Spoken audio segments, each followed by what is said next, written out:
India market invest মাইন্ডসেটে আপনাদের স্বাগত। যা চ্যানেল নতুন এসেছেন তাদেরকে প্লিজ চ্যানেলটাকে সাবস্ক্রাইব করবেন, লাইক করবেন, বেল আইকনটা প্রেস করবেন, তার সাথে অল বাটনটা প্রেস করবেন, নোটিফিকেশন সঙ্গে সঙ্গে আপনাদের কাছে গিয়ে পৌঁছাবে। নিফটি ফিফটি বা আমাদের মার্কেটকে দেখলে দেখাবে আজকের দিনে মার্কেট বা নিফটি ফিফটি কতটা 0.64% একটা ডাউন সাইড মুভমেন্ট দেখিয়েছে। নিফটি ফিফটি এরকম ডাউন সাইড মুভমেন্ট দেখিয়েছে, সেন্সেক্সও প্রায় এরকম ডাউন সাইড মুভমেন্ট দেখিয়েছে, কিন্তু mid cap index, small cap index ব্যাপকভাবে পড়েছে, যার জন্য পোর্টফোলিও পুরো লাল হয়ে গেছে।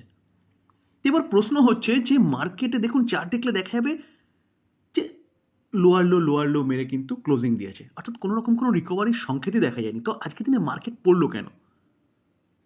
স্যার এই উইকটা না একের পর এক ডেটা, ইম্পর্টেন্ট ডেটা রিলিজ হবে, যেখানে কিছুটা আমি আলোচনা করেছিলাম সানডের ভিডিওতে। তো আজকে 16 তারিখ, আজকে কিন্তু একটা ব্যাপক ইম্পর্টেন্ট ডেটা, যেটা ইউএসের মার্কেট রিলিজ হওয়ার কথা ছিল, সেটা রিলিজ হয়ে গেছে। তো চলুন সেটা একটু দেখে নিই। ডেটাটা কিসের ডেটা? ইউএসের আনএমপ্লয়মেন্ট রেট ডেটা। তো যেখানে দেখুন এই আনএমপ্লয়মেন্ট রেটটা আজকের দিনে রিলিজ হবে, এবং গতকালকে বিভিন্ন ব্রোকিং হাউস নেগেটিভ কথা বলছিল, ব্যাপক নেগেটিভ কথা বলছিল। তো দেখলে দেখা যাবে ডেটা কি বলছে, 4.5% এক্সপেক্ট করা হয়েছিল, সেখানে এসছে কত 4.6%, অর্থাৎ যেটা এক্সপেক্ট করা হচ্ছে তার থেকে সামান্য একটু বেশি।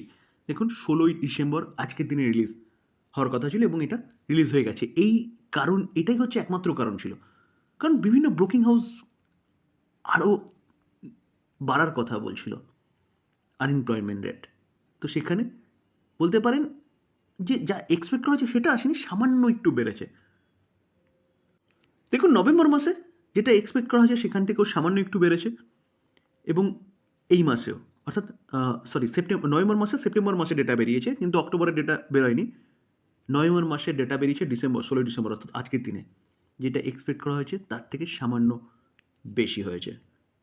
তো এই কারণে ডাওয়ের ফিউচারকে দেখলে দেখাবে ডাওয়ের ফিউচার কিন্তু অনেকটা রিকভারি করেছে। দেখুন কোথায় চলছিল সেখান থেকে এখন অনেকটা কিন্তু রিকভারি করেছে। তো এখনও মার্কেট ইউএসের করেনি, আমি যখন ভিডিও বানাচ্ছি তার জন্য কিন্তু ফিউচারটাকে দেখালাম। তো অ্যাপ্রক্সিমেট দেখলে দেখা যাবে কতটা রিকভারি করেছে। দেখুন 0.35%। স্যার ন্যাসডাকের ফিউচারকেও দেখলে দেখাবে, ন্যাসডাকের ফিউচার অনলি ফর 0.15% নেগেটিভ রয়েছে, অর্থাৎ এই ডেটাটাকে মার্কেট অ্যাটলিস্ট নেগেটিভ নেয়নি, যার জন্যে ভারী ভরকম গিরাবট কিন্তু দেখা যাচ্ছে না ইউএসের মার্কেটে। তো স্যার এই ডেটাটাই ছিল আজকের দিনে এরকমটা হওয়ার পিছনে কারণ, এবং তার পাশাপাশি আরও অনেকগুলো কিন্তু কারণ আছে মার্কেট নিচে নামার পিছনে। কারণ ফার্স্টেই বললাম যে এই উইকে এত ডেটা রিলিজ হবে না, যেটা মার্কেটকে কিন্তু ইম্প্যাক্ট করবে, যার জন্যই বলতে পারেন মার্কেটের মধ্যে কিন্তু একটা প্রফিট বুকিং দেখা যাচ্ছে। তো চলুন এক ঝলক দেখে নিই যে কবে কোন ডেটাটা রিলিজ হতে চলেছে। সেকেন্ড ডেটাটা কি? ইউএসের সিপিআই ইনফ্লেশন ডেটা। তো এই ইনফ্লেশনকে মার্কেট এক্সপেক্ট করছে যে ব্যাপক ইনফ্লেশন দেখা যেতে পারে ইউএসের মধ্যে। কারণ কারণ হচ্ছে একটাই, ডোনাল্ড ট্রাম্পের যে ট্যারিফ, সেই ট্যারিফের জন্যে। কারণ অলরেডি ইনফ্লেশনকে নিয়ে কিন্তু ইউএসের মধ্যে একটা ব্যাপক আন্দোলন চলছে ডোনাল্ড ট্রাম্পের বিরুদ্ধে, যেটা তাদের সংসদ, অর্থাৎ তাদের কংগ্রেসে পর্যন্ত পৌঁছে গেছে, কারণ তাদের সংসদকে কংগ্রেস বলে। তো এই ইনফ্লেশন ডেটা কবে আসতে চলেছে? নভেম্বর মাসে ডেটাটা 18ই ডিসেম্বর আসবে। তো এই ডেটাটার উপর কিন্তু মার্কেট অবশ্যই রিয়্যাক্ট করবে। তো এটাও এই উইকে আসতে চলেছে, আজকে 16 তারিখ, কাল বাদে পরশু। জাপানের সেন্ট্রাল ব্যাংকের ইন্টারেস্ট রেট কাটের ডিসিশন, বা ইন্টারেস্ট রেট কী থাকবে, কাট তো হবেই না, জাপানে হাই হওয়ার চান্সেসটাই বেশি আছে। কারণ কারণ সেখানে ইনফ্লেশন বাড়ছে। প্রিভিয়াস দেখলে দেখা যাবে প্রিভিয়াসটা তারা কিন্তু হাইক করেনি, যা ছিল তাই রেখেছে।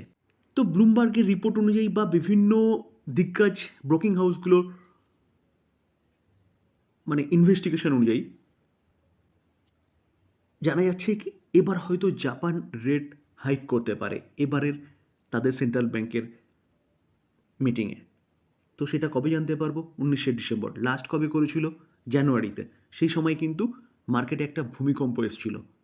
তো সেটাও বলতে পারেন যে এই ডেটাটার জন্য কিন্তু মার্কেট কিছুটা থমকে যেতে পারে। যদি রেট হাইক না করে, রেট স্টেবল রাখে, তাহলে মার্কেট নর্মাল চলবে। যদি রেট হাইক করে তাহলে কিন্তু মার্কেটে আবারও একটা ভূমিকম্প মেবি দেখলেও দেখা যেতে পারে। তার পাশাপাশি ইউরোপের সেন্ট্রাল ব্যাংকের তাদেরও কিন্তু রেটের ডিসিশন জানা যাবে। কবে দেখলে দেখা যাবে যে সেই ডিসিশন আমরা জানতে পারবো 18 তারিখে। তো 18 তারিখে দুটো ইম্পর্টেন্ট ডেটা রিলিজ হতে চলেছে। একটা ইউএসএ সিপিআই ইনফ্লেশন ডেটা, আরেকটা হচ্ছে ইউরোপ ইউনিয়নের ইন্টারেস্ট রেট কী থাকবে, অর্থাৎ ইউরোপিয়ান ব্যাংকের সেন্ট্রাল ব্যাংকের ইন্টারেস্ট রেট কী থাকবে, কমাবে না একই জায়গায় থাকবে। তো এই ডেটাগুলোর ওপর কিন্তু মার্কেট অবভিয়াসলি রিয়্যাক্ট করবে। তো তার জন্য বলতে পারেন মার্কেটের মধ্যে একটা প্রফিট বুকিং দেখা যাচ্ছে, এবং তার পাশাপাশি মেনলি কারণ ছিল ইউএসের এই আনএমপ্লয়মেন্ট রেট ডেটা। তার পাশাপাশি আমাদের মার্কেটকে আরও নিচে নামাচ্ছে কি রুপি। রুপি দেখুন কন্টিনিউয়াসলি উইক হচ্ছে, প্রতিদিন বেসিস লোয়ের পর লো মারছে। দেখলে দেখা যাবে রুপি এখন কততে ট্রেড করছে, 90.90-তে, যেখানে 91-এর উপরে চলে গেছিলো। সেখান থেকে কিছুটা রিকভারি হয়েছে। তো রুপি কন্টিনিউয়াসলি উইকই হচ্ছে। তো উইক হওয়া মানে কিন্তু ফরেন ইনস্টিটিউশন ইনভেস্টারদের বিক্রি বেড়ে যাওয়া, অর্থাৎ তারা কিন্তু আমাদের মার্কেটে সেল করে বেরিয়ে যাচ্ছে। কারণ অবভিয়াসলি তাদের লস হচ্ছে রুপি যত উইক হবে, কারণ তারা ডলার নিয়ে এসে রুপিতে কনভার্ট করে ট্রেড করছে। রুপি তখন ছিল কম, রুপি এখন হয়ে গেছে 90। তো $1 যখন আবার তারা রুপিটাকে ডলারে কনভার্ট করছে, তখন $90.90 দিলে রুপি দিলে পরে $1 বাড়ছে। তো অবভিয়াসলি তাদের ট্রেডে লাভ হলো কি লস হলো পরের ব্যাপার, রুপি উইক হওয়ার জন্য কিন্তু তাদের অলরেডি লস হয়ে গেল। তো এই জায়গায় দাঁড়িয়ে কিন্তু ফরেন ইনস্টিটিউশন ইনভেস্টাররা কন্টিনিউয়াসলি বিক্রি করছে। তো এতগুলো কারণ মার্কেট নিচে আসার পেছনে বলতে পারেন। তো এই উইকটা মেবি হয়তো এরকমই চলতে পারে। স্যার এই মার্কেট কেন বলছি, কারণ মার্কেটে আজকে কিন্তু সব জায়গায় লালের লাল ছেয়ে গেছে, পোর্টফোলিও লালের লাল হয়ে গেছে। তো এই মার্কেটে বিধান্তা এই কোম্পানিটা কিন্তু আজকের দিনে লাস্ট মোমেন্টে ব্যাপক একটা পজিটিভ মুভমেন্ট দেখিয়েছে। দেখানোর পিছনে কারণ কি, চলুন সেটা একটু জানার বা বোঝার চেষ্টা করি। বিধান্তা এই কোম্পানিটা কিন্তু অনেক দিন ধরে ডিমার্জারের প্ল্যান করছে, এবং একের পর অর্ডার কোম্পানিটা কিন্তু যে অ্যাপ্রুভাল, সেই অ্যাপ্রুভাল কোম্পানিটা কিন্তু পেয়ে গেছিলো। তো লাস্ট এনসিএলটির অ্যাপ্রুভালের দরকার ছিল। তো এনসিএলটি মুম্বাই অ্যাপ্রুভ করেছে বিধান্তার ডিমার্জারের প্ল্যান।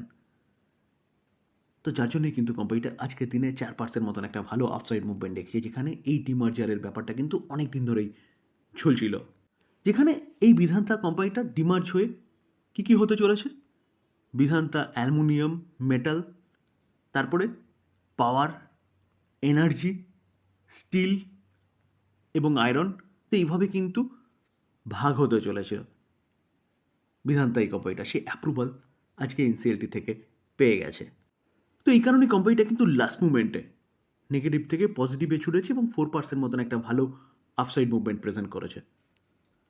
স্যার ডিসক্লেমার দিয়ে রাখি, এই ভিডিওতে যেসব কোম্পানিগুলো নিয়ে আলোচনা করলাম বা যে নিউজগুলো নিয়ে আলোচনা করলাম, টোটালটাই নিউজ আপনাদের জানানোর জন্য, অর্থাৎ ইনফরমেশন শেয়ার করার জন্য। তো কোনো বাই সেল রেকমেন্ডেশন নয় স্যার। বাই করার আগে নিজে ভালো মতন অ্যানালাইসিস করবেন, তারপরে বাই করবেন। কারণ মার্কেট রিস্কি, যদি টাকাটা ডোবে অর্থাৎ শেয়ার নেগেটিভে আসে, তাহলে কিন্তু আপনার টাকাটাই ডুববে। তো সেই জায়গায় দাঁড়িয়ে ভালো মতন অ্যানালাইসিস করে নিজের রিস্কে নিজে ইনভেস্টমেন্ট করবেন, বা আপনি আপনার ফাইন্যান্সিয়াল অ্যাডভাইজারের সাথে কথা বলে নিয়ে তারপরে বাই করবেন। থ্যাংক ইউ, ভালো থাকবেন।